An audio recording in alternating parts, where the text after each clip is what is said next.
Georgia Senate race is now going officially, we thought it would, officially to a runoff. So that's it. Raphael Warnock. So we know, December 6th. Yeah, so December Nevada, 6th. what's up? That's unless the Democrats win Nevada and Arizona, right? Right. And so happy Thanksgiving, everybody. Steve Kornacki is sprinting to the studio. Steve Kornacki is racing in here. Okay, so listen, here's what this means, right? Because if you are looking at some of the numbers here, you see just these slimmest of margins, which is why this runoff December 6th is going to be what we will see. Katie, as you point out, not unexpected, but still significant. We are still waiting, of course, on projections in Arizona and Nevada. Keep in mind that in Arizona, you have, at last count, if we can get the boards there, incumbent Democratic Senator Mark Kelly, who is leading Blake Masters. In Nevada, it is the opposite. Mark Murray has talked about how in Nevada, we know that our colleague Jacob Soboroff has been talking about a slow count. We could get it. Mark said 72 hours. Maybe that's optimistic, but we'll probably see Nevada vote before we see Georgia, and that's going to be an interesting tell. Ellison Barber is live for us in Georgia. And Ellison, you know, I was out on the campaign trail not too long ago in Savannah, and one of the things that came up was voter fatigue, because, boy, these voters in Georgia have been through big elections again. Here we are, 2022. We're talking about Georgia yet again, right?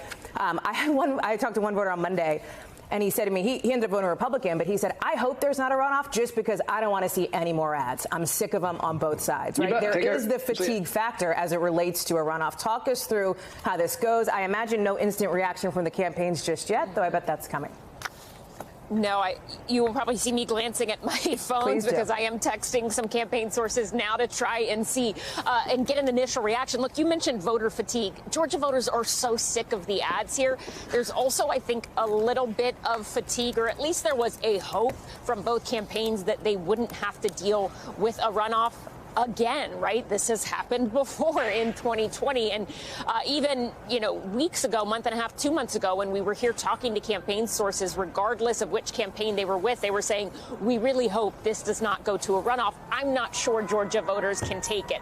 Now we know that this is going to head to a December runoff. Look, I ended last night with both campaigns telling me that they felt good, both campaigns saying they thought they were going to be able to eke out a win. By the time I woke up this morning, both campaigns seem to already be hinting at the possibility of the of a runoff. And these tweets I want to read to you, these are from prior to this announcement, but I still think it's a little bit of telling of just in terms of how kind of the perspective seemed to be shifting amongst these campaigns. Walker's campaign manager tweeting this morning, time to go to work. Warnock's campaign manager tweeting Herschel Walker underperformed Trump's vote share in rural, suburban, and urban counties. Last night was a good night for Warnock and a bad night for Walker. So both campaigns, they have consistently said that this race is going to be close. The polls showed us that this race was going to be close. Last night when I was talking to a source close to Warnock's campaign, he said that they thought whether they eked out an outright win or it went to a runoff, they felt like in this political climate, that was still going to be a win for them. In our reporting, we've been talking for the last week and a half, 2 weeks about this possibility of split ticket voters. I'd spoken to voters here in Georgia, a small group of them, but small is significant in races this close, who said they were Republican leaning and they planned to vote for Republican Governor Brian Kemp. But in the Senate race, they were either going to split their ticket and vote for Warnock or the Libertarian candidate, or they just weren't quite sure what they were going to do. It was nearly impossible to get any of those voters to say that to me on camera. But you look at the numbers here, the Libertarian candidate pulling 2% of the vote in this race. When you go through county by county and compare Walker's returns in each county to Kemp, there is a clear difference. I mean, Walker underperformed in a lot of the Republican strongholds by at times 2 to 3%. I want to point out just two counties to you that we spent a lot of time in. Chautauqua County, Georgia, that is a rural Republican stronghold in the northwest part of the state. Donald Trump won that in 2020 with 80% of the vote. Walker, he's behind that by about 2%, polling 78% in that county. Another county on the other side of the state, the furthest northeast county, a Republican stronghold, Rabun County. Donald Trump won that with 78% in the vote.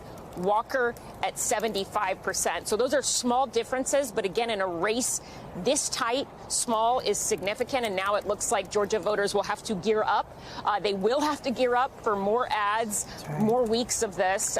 Warnock had run a bunch of ads in the final push saying don't have me interrupt your Thanksgiving. Show up, vote. But this race was one that divided a lot of people here, and we see that reflected in the numbers, and it looks like they both will be interrupting everyone's Thanksgivings.